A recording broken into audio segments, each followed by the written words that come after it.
on women in construction. So is that something at PowerDay that you're striving to champion now? Yeah, I think where it kind of came about is obviously women in construction. You don't get that many women in construction. It's very hard to break through, and I think a lot of women are often at the lower skilled jobs in the office. So it's just breaking them barriers down, which is great. And I think we focused on one of the SDGs for this year, and our manifesto was equality, diversity and inclusion. So we thought this would be perfect with gender, such an important issue within the construction industry. We saw this as a quite fitting thing to do this year. Yeah, so I went to the first session last week, and it's really good, and the kind of aim of it is we do have an ED&I strategy, but kind of rewriting that to be more aligned with what we're trying to achieve. As Maisie said, we have got a lot of women in the office, but it's getting them in those higher positions and making them feel confident enough that they can strive for that. So yeah, it'd be good. So other than women in the office, what is the demographic like for the rest of the company? Apart from in the office, on the kind of front line in the yards and stuff, it is very much predominantly male. And I think that comes from, stereotypically, women don't go for those kind of more manual jobs. We've had one female driver within the whole company, and it's not that, you kind of discriminate against people applying for jobs, it's just that you just don't get women applying for those jobs. And I think there's definitely been a shift in that, for sure.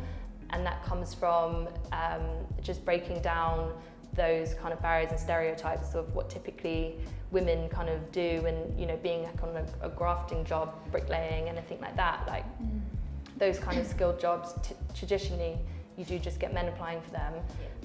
So within the women in construction, you look at all of those elements, and it's not just looking in the office staff for construction, it's as a whole.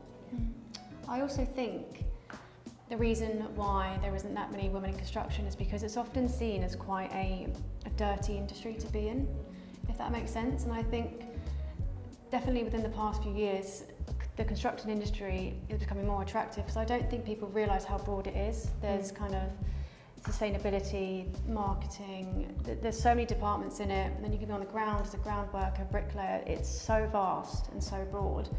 And I think a lot of people are now seeing that, there's so many opportunities available. It's not a male-dominated industry at all. There's so many job roles available, and I think, as Tara said, breaking down the barriers and make it more attractive to females, especially young women as well, going into kind of places of education, schools, colleges. Yeah.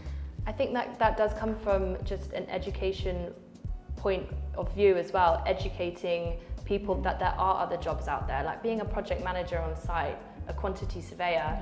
There's no, that is an attractive job for a female to go into, but unless you know about those roles and those kind of industries, then you don't look to do that. It's good to see companies are thinking of ways to attract people due to the skills shortage and the amount of people that are in the industry at the moment. It's good to see what you are doing, whether it's a woman, a man, to get people into the industry. Within our foundation, one of our goals for the next 5 years is to increase female participation in sports.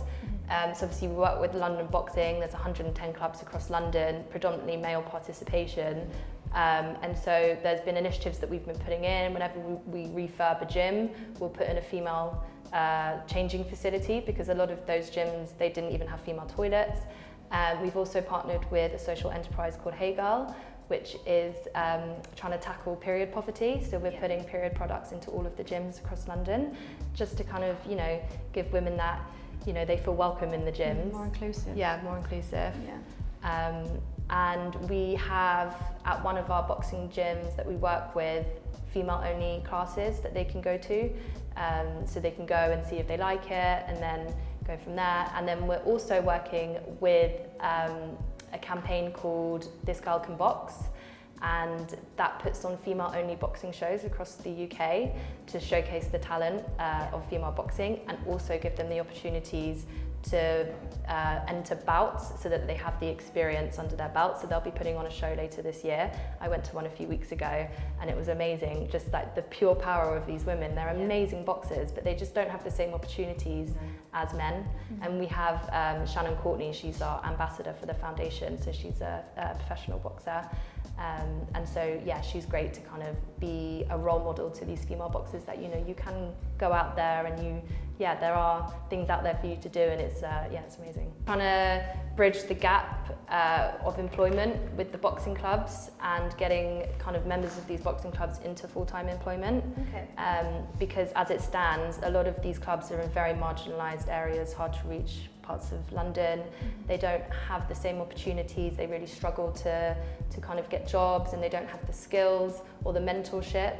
And so we're going into these boxing clubs and kind of working with our clients to provide opportunities within the construction industry to have, you know, structured career paths. They can go on as apprentices or kind of whatever jobs are available, and we'll help them with CV writing, interview processing, and so that they are ready to go out there into work. I'd like to say a big thank you to Tara and Maisie for joining us today and speaking about everything that PowerDay are doing. It's brilliant to hear. We understand at Cavendish that to make change you have to have a unified voice, so thank you very much for coming and speaking about what you're doing. Thanks for having us. Thank you so much.